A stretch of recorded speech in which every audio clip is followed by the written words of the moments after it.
غلاموں، جس گھر میں قرآن نہ پڑھا جائے اس گھر میں برکت کہاں سے آئے گی؟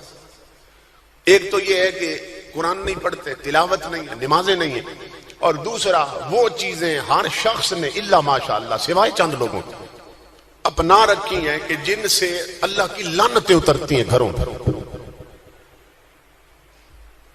سنو حضور کی حدیث، امام الانبیاء نے فرمایا صوتان ملعونان فی الدنیا والآخرہ، دو آوازیں ایسی ہیں کہ جس جگہ سے وہ آواز بلند ہوتی ہے اوپر سے اللہ کی لعنت اترتی ہے۔ دو آوازوں کو اللہ اتنا ناپسند کرتا ہے اوپر سے لعنت اترتی ہے۔ یہ میری ماں بہن بیٹیاں بھی غور سے سنیں۔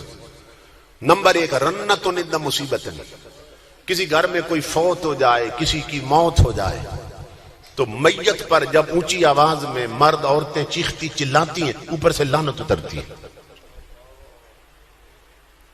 رونے پہ پابندی نہیں، بے اختیار جو آنکھ سے آنسو آتے ہیں اس کی اجازت، اس پہ پابندی نہیں ہے شریعت کی طرف۔ پیٹنے پہ پابندی ہے، چیخنے اترتی ہے۔ اور میری ماں بہنوں بیٹیوں، آج ہوتا کیا ہے کہ عورتیں بال کھول لیتی ہیں اور میت پہ پیٹنے لگ جاتی ہیں، تو چیخنے سے بڑھ کر پیٹنا حرام ہے۔ بخاری شریف کی حدیث ہے جو تاریخ حدیث کی سب سے اتھینٹک کتاب ہے، معتبر کتاب، اس میں ہے آقا نے بات ہی یہاں سے شروع کی، فلیس منا من ضرب الخدود وشق الجیوب ودعا بدعوى الجاہلیہ، اور کپڑے پھاڑے میت پر اور زمانے جاہلیت والے بین کریں، نوحے پڑے۔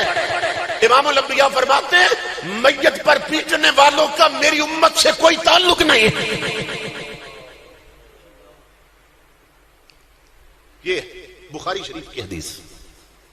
تو پیٹنا تو چیخنے سے بھی بڑا حرام کام ہے، مگر یہ بھی کر رہی ہیں اور رونے پہ پابندی نہیں ہے۔ جو بے اختیار آنکھ سے آنسو آتے ہیں اس کی اجازت ہے شریعت۔ تو آقا نے فرمایا ایک تو چیخنے چلانے پر اوپر سے لعنت اترتی، اور دوسرا سنیے غور سے، فرمایا ولیمہ ہو، شادی ہو اور اس گھر میں ڈول بجے، رانگ بجے، میوزک اور موسیقی کی آواز آئے، اس گھر میں کنجریوں کے گانے چلیں، امام الانبیاء فرماتے ہیں اوپر سے اللہ کی لعنت اترتی ہے۔ اب تصور کریں کہ ہمارے گھروں میں کیا ہو رہا ہے، ہم رحمت کما رہے ہیں کہ لعنت کما رہے ہیں؟ اور امام الانبیاء نے فرمایا، آقا نے فرمایا لعن اللہ الناظر والمنظور الیہ، کہ جو عورت بے پردہ گھر سے نکلتی ہے اس پر بھی لعنت، اور جتنی آنکھیں اسے دیکھتی ہیں نکلنے والی پر، بری نیت کے ساتھ جو آنکھیں اٹھتی ہیں، سب دیکھنے والوں پر بھی لعنت۔ جو عورت بے پردہ گھر سے نکلتی ہے، عورت کے لیے پردہ کرنا ضروری ہے۔ ام المومنین ہے، مومنوں کی ماں، حضرت عائشہ صدیقہ رضی اللہ تعالیٰ عنہ، آپ فرماتی ہیں میں حضور کے ساتھ سفر پہ جایا کرتی تھی، اور جب جنگل ہوتا، کوئی آبادی نہ ہوتی تو میں اپنے چہرے سے کپڑا ہٹا دیتی۔ بھئی جنگل جو ہے، لیکن جو ہی پتا چلتا آبادی آ گئی ہے، یا آقا فرماتے کہ لوگ آ رہے ہیں، دور سے نظر آ رہے ہیں، تو آپ فرماتی ہیں خمرت وجہی بجلبابی، میں اپنے چہرے کو اپنے دوپٹے سے ڈھانپ لیتی تھی، اپنے چہرے کو ڈھانپ۔ بعض اینکرز بیٹھے ہیں چینلوں پہ، بدبخت جاہل لوگ، وہ بکواس کرتے ہیں عورت کے چہرے کا کوئی پردہ نہیں ہے۔ یہ حکومتوں کے پالتو کتے ہیں جو بک بک کرتے ہیں حضور کی شریعت کے خلاف، انہیں علم شریعت کی الف بے نہیں آتی، اور وہ ٹی وی پر بھونکتے ہیں شریعت کے خلاف۔ ام المومنین، مومنوں کی جو ماں ہے، جب وہ آقا نے فرمایا عورت جب بے پردہ گھر سے نکلتی ہے، سنو میری ماں بہنوں بیٹیوں، اس کو دیکھ کر شیطان خوشی سے ناچنے لگ جاتا ہے۔ شیطان اتنا خوش ہوتا ہے اس عورت کو جس نے چہرے کا پردہ نہیں کیا اور گھر سے باہر نکلی ہے۔ شیطان اسے کیا کہتا ہے؟ حضور فرماتے ہیں شیطان کہتا ہے انت نصف جندی، کہتا ہے واہ واہ میری موج ہو گئی، کہ مجھے اب اپنا شیطانوں کا لشکر بلانے کی ضرورت نہیں رہی. عورت کو کہتا ہے تو میرا آدھا لشکر ہے. شیطان کا آدھا لشکر بھی کروڑوں میں، لاکھوں میں. وہ کہتا ہے اس عورت کو جو بے پردہ نکلی ہے، تو میرا آدھا لشکر ہے. کیا مطلب؟ کہ شیطانوں کا آدھا لشکر جو لاکھوں کروڑوں میں، اتنا گمراہ وہ نہیں کرتا اللہ کی مخلوق کو جتنا بے پردہ نکل کر تو گمراہ کر کے آئی.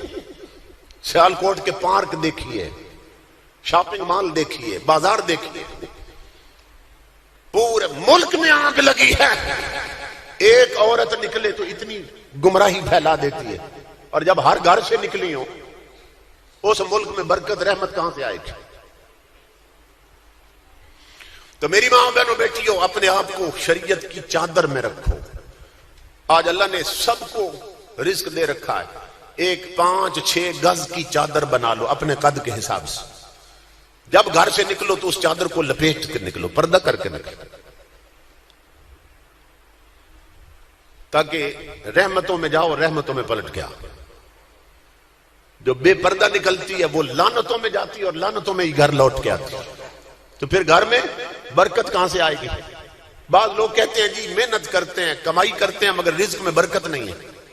تو یہ بھول جاتے ہیں کہ گھر کی ہر عورت لعنت کما کے گھر آ رہی ہے، تو برکت کہاں سے آئے گی رزق؟ اپنے آپ کو چھپاؤ، کیونکہ عورت چھپانے کی شے ہے. اپنے چہرہ چھپا لیتی تھی. اور حضرت خاتون جنت سیدہ فاطمہ الزہرا رضی اللہ تعالیٰ عنہ، آپ کا آخری وقت تھا جب بیمار ہوئی اور پھر فوت ہو گئی. تو حضرت ابو بکر صدیق کی جو زوجہ تھی حضرت اسماء بنت امیس، وہ اس وقت گھر میں جایا کرتی تھی خدمت کے لیے. خلیفہ وقت کی بیوی وہ سیدہ کی خدمت کے لیے جاتی ہے. ایک دن وہاں پہنچی تو حضرت فاطمہ رو رہی تھی. جا کے ہاتھ چوما، اے رسول اللہ کی لخت جگر، آپ کیوں رو رہی ہیں؟ تو حضرت فاطمہ نے فرمایا، میری ماں بہنوں بیٹیوں غور سے سننا، اس کو کہتے ہیں شرم اور حیا.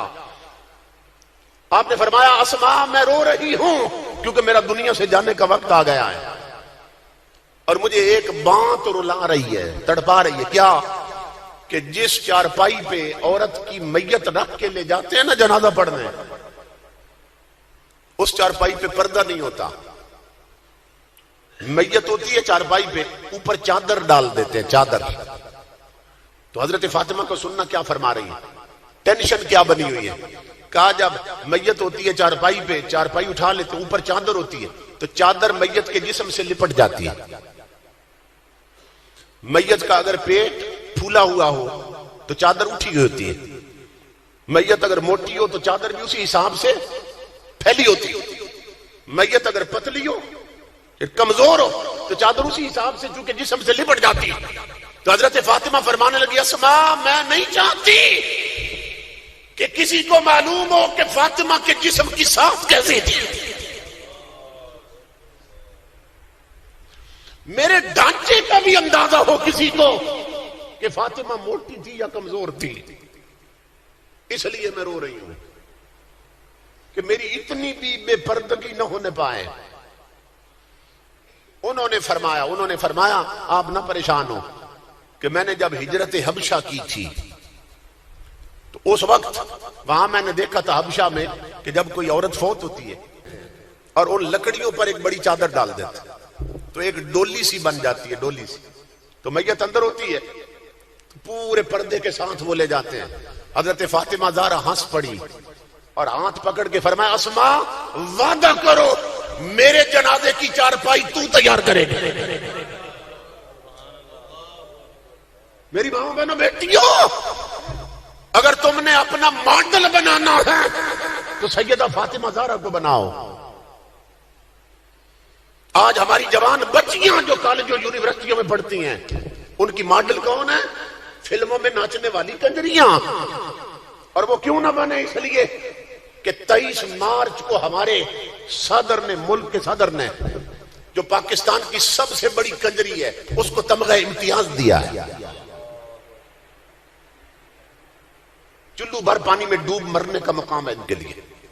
ظالموں، ملک بنا تھا کلمے کے نام پر. یہ تاجدار کائنات کے دین اور شریعت کے تسلط کے لیے بنا تھا. کہ یہاں محمد عربی کا دین و نظام ہو، اور تم یوم پاکستان کے موقع پر کوئی اور دن رکھ لیتے. یوم پاکستان کے موقع پر ایک کنجری کو ایوارڈ دے رہے ہو. کیوں دے رہے ہیں؟ اس کے پیچھے پلاننگ کیا ہے؟ پلاننگ یہ ہے کہ تاکہ باقی کالجوں یونیورسٹیوں میں پڑھنے والی بچیاں یہ جان لیں کہ اگر ہم نے بھی صدر سے ایوارڈ لینا ہے تو ہمیں بھی اسی راستے پہ چلنا چاہیے جس پہ وہ کنجری چلی ہے. کیسے کیسے احمق، جاہل اور بے دین لوگ اس ملک کے تخت پہ مسلط ہو چکے ہیں. تو آقا کا دین تمہیں آواز دے رہا ہے، ہر خاندان کے لوگوں، آقا کا دین کمزور ہو رہا ہے، اس کا سہارا بن جاؤ، قوت دو. جنہیں اللہ نے اولاد دی ہے اپنے بچوں میں سے ایک کو حضور کی شریعت کا عالم بناؤ. جسے اللہ نے بیٹیاں دی ہیں ہر بیٹی کو حافظہ، قاریہ اور عالمہ بناؤ. اپنے گھر میں حضور کی شریعت لاؤ، اپنی بہو بیٹیوں کے پردے اور لباس میں حضور کی شریعت لاؤ. اپنی شادیوں کے رسم و رواج بدلو. جس نبی کی سنت ہے شادی کرنا، شادی پر خدا توفیق دے تو اسی نبی کے ذکر کی محفل سجاؤ. درس قرآن رکھ دو شادی پہ، درس حدیث رکھ دو، تاکہ پتہ چلے قوم کو شریعت میں شادی کیسے کرتے ہیں.